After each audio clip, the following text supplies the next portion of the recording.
आपको एक बात बताऊँ, अगर आप पूरे रामपुर में घूमेंगे, मुख्यमंत्री जी भी यहाँ आए थे, तो आपको बीजेपी के हो सकता है 1-2 मंत्रियों के या किसी का एक आध बोर्ड मिल जाए, लेकिन बोर्ड मिलेगा, नीचे कोई काम नहीं मिलेगा। जेल का जो वक्त है वो कहीं पर भी हो या किसी के लिए भी हो, कोई उसको ये नहीं कह सकता कि मेरा जेल में वक्त बहुत अच्छा गुजरा।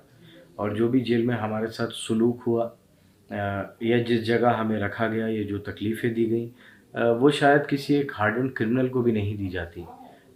वो दौर ऐसा था, और वो दौर, क्योंकि मेरे वालिद अभी भी जेल में हैं, वो दौर अभी भी हमारे लिए कहीं न कहीं दर्द का और तकलीफ़ों का बाइस बना हुआ है।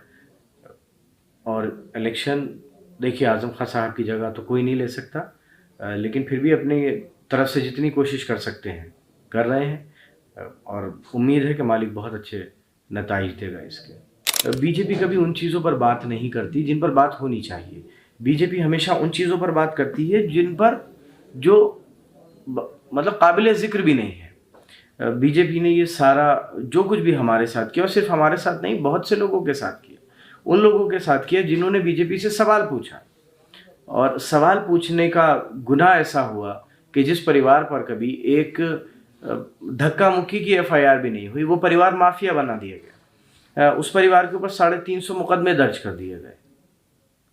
तो जो भी हमारे साथ हुआ, वो सिर्फ उसकी एक खालिस वजह ये है क्योंकि बीजेपी जो बातें खुद, और जो बीजेपी का एजेंडा है नफरत का, बीजेपी चाहती है कि हर इंसान सिर्फ उस नफरत के एजेंडे पर बात करे, अपनी और अपनी आने वाली नस्लों की तरक्की पर न कोई सोचे, न कोई बात करे। अगर तरक्की हो तो इस पूरे मुल्क में 4 या 5 लोगों की हो।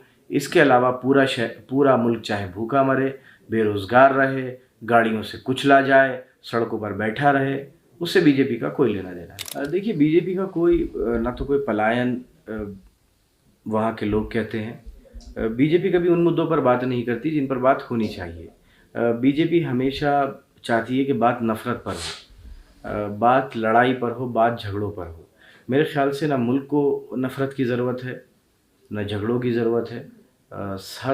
हर कोई इंसान मोहब्बत चाहता है, अमन चाहता है, सुकून से रहना चाहता है, वो नफ़रत नहीं चाहता। आपको एक बात बताऊँ, अगर आप पूरे रामपुर में घूमेंगे, तो आपको बीजेपी के हो सकता है 1-2 मंत्रियों के या किसी का एक आध बोर्ड मिल जाए, लेकिन बोर्ड मिलेगा, नीचे कोई काम नहीं मिलेगा। मुख्यमंत्री जी भी यहाँ आए थे।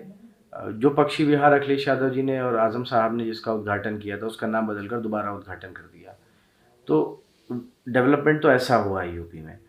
अब उस डेवलपमेंट को जिसका नारा देकर आए थे, उसका कोई जवाब नहीं है बीजेपी के पास।